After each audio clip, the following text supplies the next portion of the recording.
más estar con ustedes en esta ocasión para referirnos al tema de evidencia de auditoría. Para el efecto, entonces, estaremos abordando la NIA 500, tanto la NIA 500 como todo el grupo de la 500. Previo a ver el contenido de este video, los invito a que activen la campanita y compartan el contenido para que este pueda ser de importancia para estudiantes y auditores en general.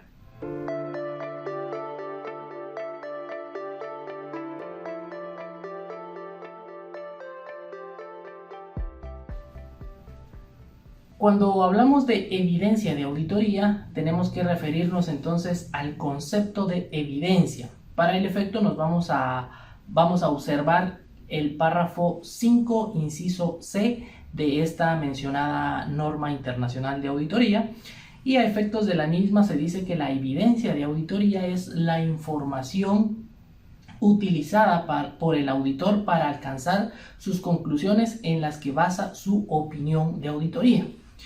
El término evidencia de auditoría está asociado con dos términos, que es la evidencia suficiente y adecuada. Cuando nos referimos a la suficiencia, nos estamos refiriendo entonces a la cantidad de evidencia que es necesaria obtener para formarnos nuestras propias conclusiones. Y cuando nos referimos al término adecuado, nos estamos refiriendo entonces a la calidad de la evidencia. Son dos términos que deben de balancearse, dos términos que deben ir como dos líneas paralelas, no estar una más alta que la otra, porque no significa que al tener más evidencia, más una cantidad grande, significa que sea de calidad. Por su parte, no significa que por tener poca evidencia y que sea de calidad es suficiente. Son dos términos entonces que tenemos que ir balanceando a lo largo de la obtención de evidencia de auditoría.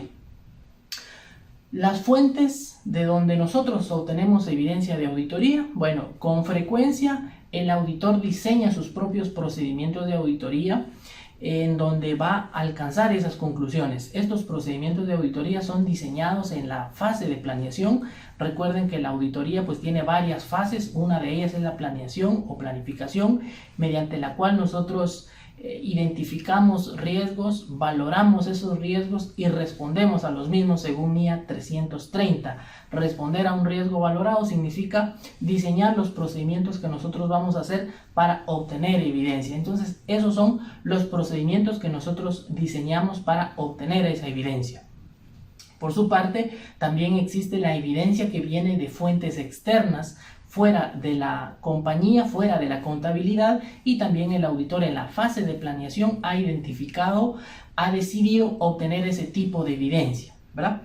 Para obtener nuestros propios procedimientos, nuestra propia evidencia y ejecutar esos procedimientos, la norma internacional de auditoría 500 determina a lo largo de su contenido 7 procedimientos.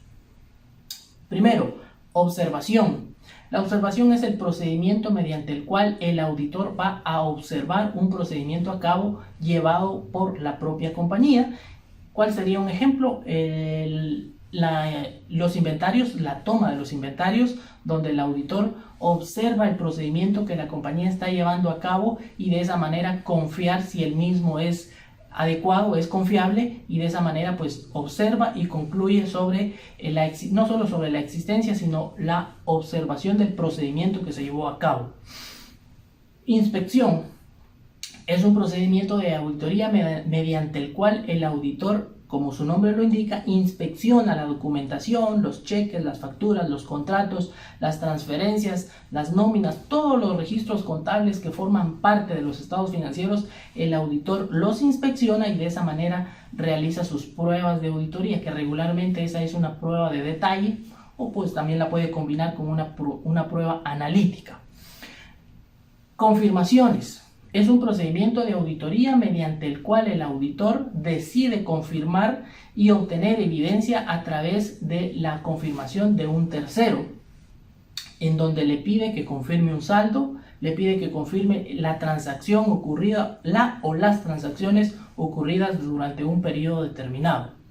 Las confirmaciones, por su parte, no se limitan solo a pedir que se confirme un saldo o una transacción. Las confirmaciones también el auditor las puede utilizar para pedir al confirmante que nos provea de información, nos confirme ciertas condiciones, podría ser las condiciones de un contrato, las condiciones de un convenio. Le pedimos al abogado del cliente que nos confirme los juicios que está llevando a cabo, si él conoce de alguna situación que pudiera generar una obligación para la empresa o bien un pasivo contingente. Bueno, esa confirmación nos sirve de mucha utilidad porque viene de un tercero y por tanto nosotros le damos un poquito más de importancia respecto a la evidencia que generamos con los registros propios de la compañía. Bueno, otro procedimiento, procedimientos analíticos. Estos procedimientos son importantes porque mediante los cuales nosotros vamos a hacer información analítica, vamos a determinar ciertas variaciones con información financiera y no financiera que nos permita al principio de la auditoría para identificar posibles riesgos, al final de la auditoría para determinar posibles incorrecciones a los estados financieros que de pronto no pudieron haber sido cubiertas en el desarrollo como tal, y ese procedimiento pues nos permite tener un filtro para evitar que no identifiquemos una incorrección si esta hubiera existido. La reejecución es otro procedimiento de auditoría y es el procedimiento mediante el cual nosotros reejecutamos un control, un proceso ya diseñado por la compañía y determinamos si el control está siendo activado con los controles debidos, con la autorización correspondiente, y de esta manera pues vamos a determinar simplemente por los procedimientos de control. Los recálculos el recálculo es otro procedimiento de auditoría que nos permite evidencia acerca de las transacciones o las operaciones que se realizaron durante un periodo determinado por parte de la empresa. ¿Cuál podría ser un ejemplo básico? Sería el cálculo de las depreciaciones, tanto las del gasto como las depreciaciones acumuladas. El cliente hace el cálculo y nosotros hacemos el recálculo para determinar si los cálculos aritméticos están bien medidos, bien determinados, y determinar en cierta forma si existe o no alguna incorrección en los estados financieros. Y finalmente el otro procedimiento, no menos importante, es la indagación.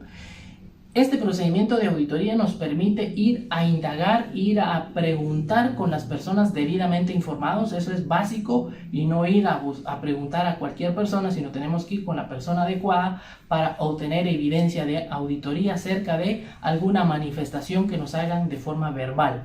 Este procedimiento por sí solo pues de pronto no nos proporciona, no nos prevé de evidencia suficiente, sino tenemos que adecuarle ciertas acciones, ciertas técnicas, de manera que nosotros podamos dejar documentado esa indagación que nosotros hicimos pues acerca de una operación o una manifestación que nos hayan hecho por parte de la administración de forma verbal.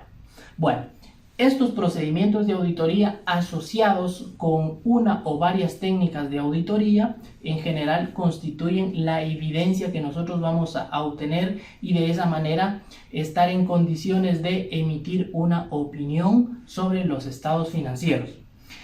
En este sentido, nosotros, si hemos obtenido evidencia de auditoría suficiente y adecuada, nosotros podemos concluir que estamos en condiciones de dar una opinión sobre la razonabilidad de un juego de estados financieros. Cuando hablamos de razonabilidad, nos estamos refiriendo a que hemos obtenido o hemos alcanzado un nivel de seguridad alto, mas no absoluto, y de esa manera, si los estados financieros contienen o no incorrecciones materiales que pudieran tener un efecto en nuestra opinión. Bueno, eso es en términos generales lo que contiene la NIA 500, pero la NIA 500 está asociada con otras normas siempre del grupo de la 500, porque es toda la evidencia de auditoría, desde la NIA 500, 501, 505, 1015 hasta la 580, que es de las últimas que menciona el tema de evidencia de auditoría. Por el momento es todo, muchas gracias, hasta luego.